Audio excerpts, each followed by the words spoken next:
much, and I'd like first of all to thank Alan Winter and Pierre William for the kind invitation to attend this event, and secondly, obviously to congratulate Genome BC on its 10-year anniversary. What I thought I would do is to give some perspectives on the approach that we've taken to working in the translational space and in the development of translational medicine in Ireland, and to use some of those perspectives as a framework around to introduce Sir Mark Walberg. So, without further ado, the university is indeed a university that's over 400 years old, and the medical school, in fact, dates from 1711, so we do celebrate our tercentenary in 2011. And we have a lot to celebrate in that time. We've had our ups and downs over years, we've had our good periods and bad periods, but I think it's important to consider the important role of educational establishments in the life of society and their contribution at an overall societal level to both the knowledge generation and to the economic development of the cities in which they're based. Now, translational medicine is a phrase that has very many definitions, and some people say that there is no real definition of translational medicine, because if it's any good at all, it should be translated medicine. And I think that's an important consideration that we have to take on board as we look at the value of the research that we do. But effectively, translational medicine is an area of medicine that is really focused on making a difference and making a contribution to the benefit of our patients. And that's the key message that comes with this territory. So, some of the things that people may ask are why we should be focusing on this area in the academic space. And I think the key reason is related to the definition. Effectively, we do have to not only do research that is of a value in providing us with new knowledge, but we do have to consider how that can convert into benefit directly to patient populations and indeed global populations. Research also is critically important in our educational environment, because research is a process that drives inquiry, and inquiry is so critically important in the process of clinical care. So I believe that it is important that our medical students and our students in allied disciplines, along with our trainees, are people who are educated in an environment that is research-rich. And of course, what we all stress, and when we're writing grants, and we also believe is a critically important part of research, is that it is a contributor to the economy, and it is something that brings economic benefit, albeit at some time removed in certain sets of circumstances. But translational research should engender a spirit of inquiry. It should create real benefits both to patients and to society. Now, I'm just going to diversify a little bit and talk about some of the key elements that I think make up good research. And this is a man, Denis Burt, who was a Trinity College graduate, the man who described the famous tumour, Burkitt's lymphoma. And from Burkitt's lymphoma, the knowledge of which has had huge implications for our understanding of how viruses and infectious agents cause cancer, came the knowledge of chromosomal translocation, 14-18 translocations, and also quite a considerable body of knowledge around how tumours could be cured, because this was a tumour that could be cured and can be cured with relatively simple chemotherapeutic regimens. So Denis Burt really made a very large contribution to medicine. And I think it's instructive to think that, in fact, his research tool at the time was a map of Uganda, and that was the basic piece of data that he produced when he first submitted his papers to the British Journal of Surgery, British Medical Journal, and Nature. And what he was able to demonstrate was that the incidence of Burkitt's lymphoma was altitude dependent. It's a very simple observation, but it brought into play the joint risk factors for this cancer, which were Epstein-Barr virus, and in this case, the prevalence of the malaria parasite. And this really is an example, I think, of research which is based on the intellect of a single person who actually had the capacity to spot a scenario and to analyze it from a scientific basis using a very simple tool, namely a map of Uganda. But now we come to a very complex scenario where nothing is quite that simple anymore, and we're looking at trying to make sense out of common human diseases through the fruits of the Human Genome Project, which Sir Mark will be talking about in more detail, and how the genes, the multiple genes that we now know are associated with common diseases, interact with proteins, and the proteins encoded by those genes interact with other proteins and or genes, and these interact with environmental factors to produce disease, and that is the complex paradigm within which we are now working today.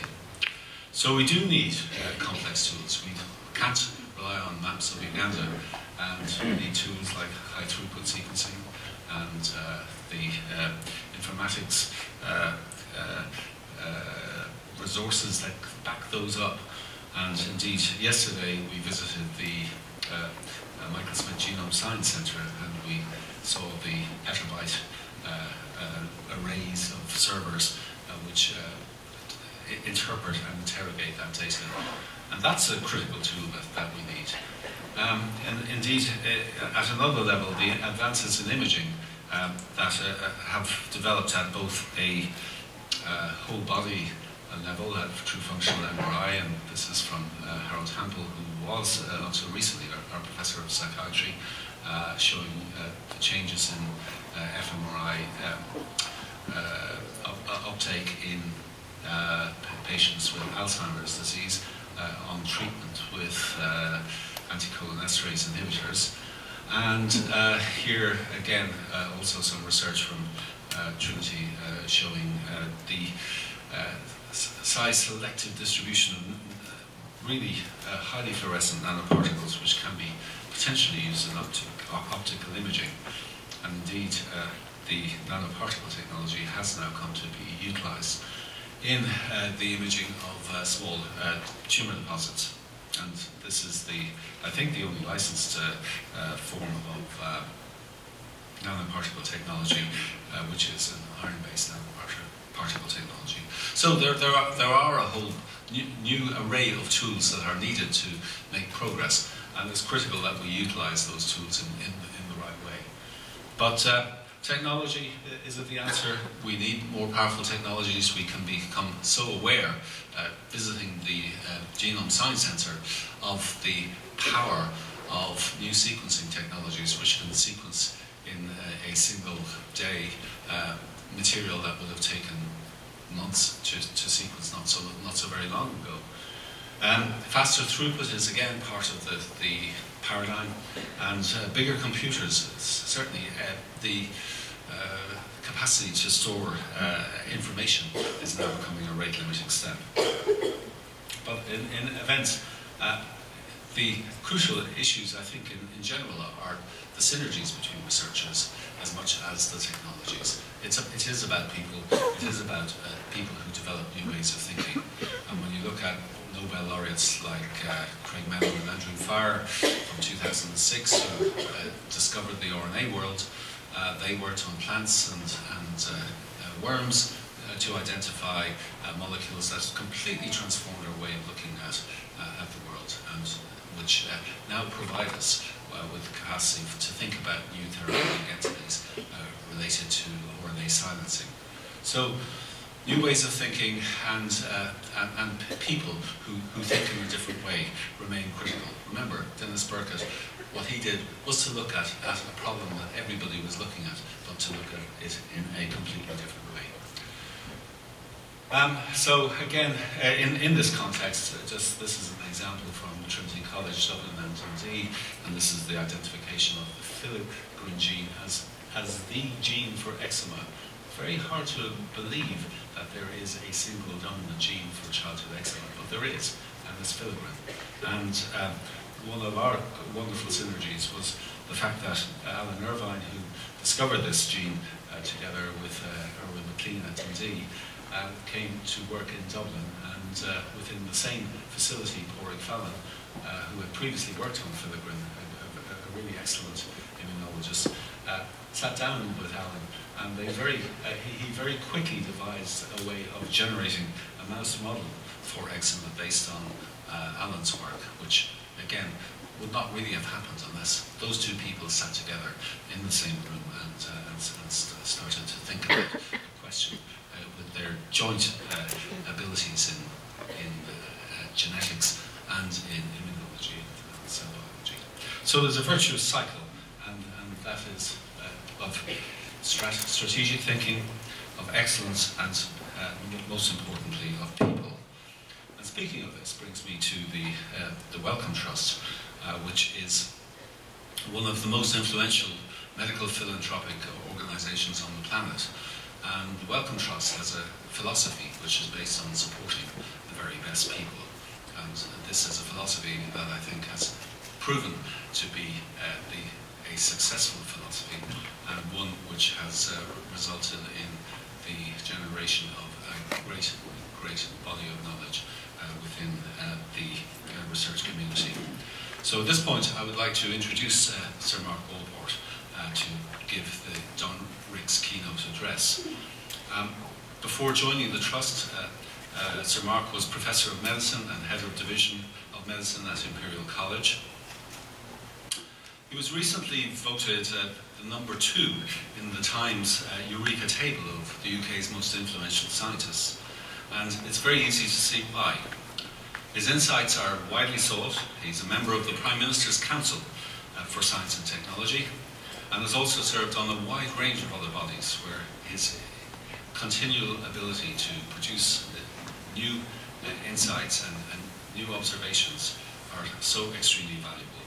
These bodies include the India UK CEO Forum, the Advisory Body of Infrastructure UK, and the Office of Strategic Coordination of Health Research.